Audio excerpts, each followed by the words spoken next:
Break के बाद इस्तकबाल अब बात करते हैं मध्य प्रदेश की, जहां खरगोन में 10 अप्रैल को हुए फिरकावाराना तशद्दुद के बाद हालात अब पूरी तरह से जहां साजगार हो गए, वहीं हुकूमत के जरिए वीडियो फुटेज की बुनियाद पर शरपसंद अनासर के खिलाफ कार्रवाई जारी है।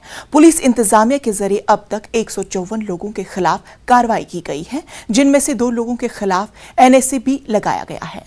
हुकूमत के जरिए की जा रही कार्रवाई को कांग्रेस ने तनकीद का निशाना बनाया है। कांग्रेस ने हुकूमत की कार्रवाई पर सवाल खड़े करते हुए कहा कि घरों को गिराने का किसको हक नहीं है।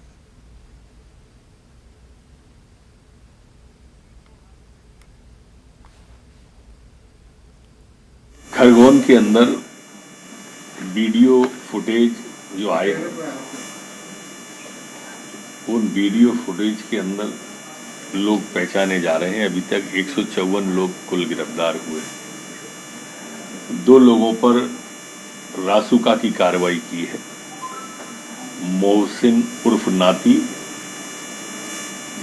नवाज पिता आसिफ, ये दोनों पर, मोहसिन पर 10 से अधिक अपराध हैं और नवाज पर 8 से अधिक अपराध हैं।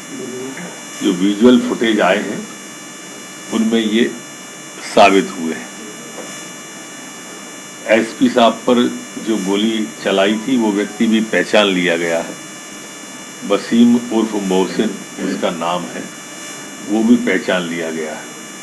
एक तेजू जो पान वाला था, उसका भी वीडियो आया है, जिसे कल इंदौर से गिरफ्तार किया है, जो पत्थर फेंकते हुए स्पष्ट दिखाई दे रहा है। वो वीडियो भी उपलब्ध है हमारे पास में। देखिए, बिल्कुल सही है।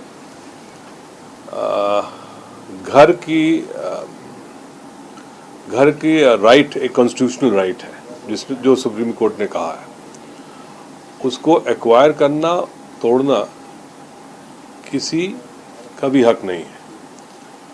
और यदि आपको कोई ऐसी बात आती है, कोई बहुत ही ज़्यादा कोई जुर्म किया हो और आप उसको तकलीफ लाना चाहते हैं, तो सील कर दीजिए।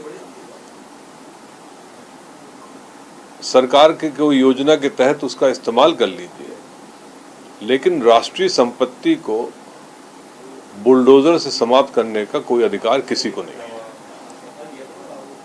सुप्रीम कोर्ट ने उचित निर्णय लिया है और कानून हर आदमी के लिए बराबर है। यदि एक अपराधी भी है तो देश का कानून उसके लिए भी लागू है।